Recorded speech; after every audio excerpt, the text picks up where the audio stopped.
Good morning. 3 years ago this month, Clara Colon and I decided to put a YouTube video reaching out to America. We also reached out to President Obama, Vice President Biden, Senate, Congress, judges, district attorneys, and police departments all through the United States. Many know that I am a survivor of officer involved in domestic violence. We begged you for help. We begged you, and we were ignored.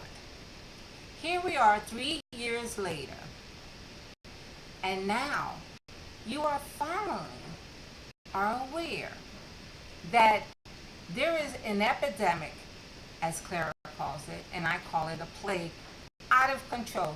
There is no antibiotics that will heal this. Domestic violence has been an issue and a problem for more than 50 years. But now you are starting to pay attention. It took the slap of this poor woman by Ray Rice for you to be aware. I became involved with the Ada Guzman, but you failed her. Our courts failed her.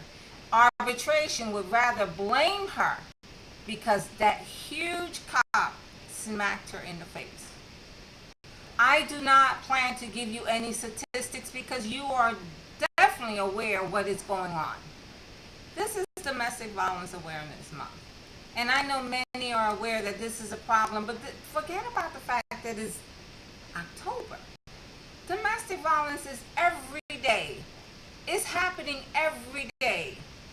Many more are not surviving. Many are being killed. Just this morning, I'm reading in the Philadelphia Daily News that 2 police officers, one male, one female. Female got punched in the face by her boyfriend, the police officer. They call it an incident. But this is a domestic violence incident. He punched his girlfriend, who is a police officer, in the face. So now he's on desk duty. Not long ago, I was reached out to from a Latina woman here in Philadelphia, which I would not give her name, begging me for help. I am not internal affairs. I am not the police department, but with the help of a great friend of mine, we were able to get her help. And she no longer lives in fear. She told me how he would call her crazy or bipolar, not even realizing that this woman is damaged. Yes, many of us are damaged. Many of us will live with the consequences that we did by keeping our silence, protecting our past abusers. But instead of you doing right by us, you would rather blame us. You would rather attack us. Clara and I have been attacked constantly, being called vindictive, evil, bitter, malicious.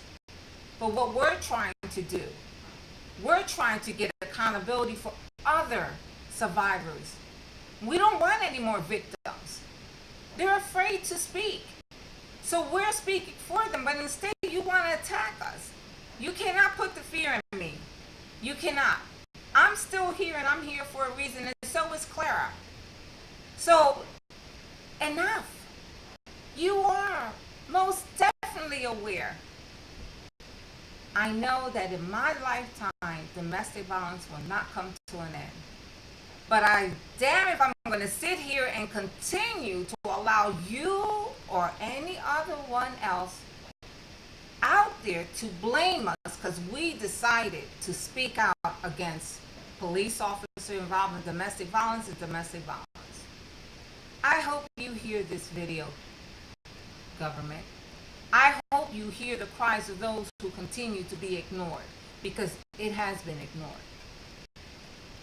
I applaud the organizations out there that are trying to do best.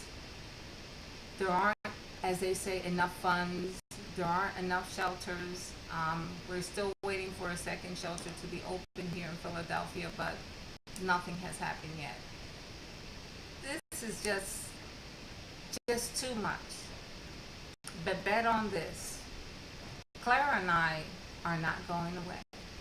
And we will continue to speak for those who are afraid to speak out. So if you think by calling us names names and attacking us, think again. We're not going anywhere, and we're going to continue to speak out. God bless you, and God bless the United States of America.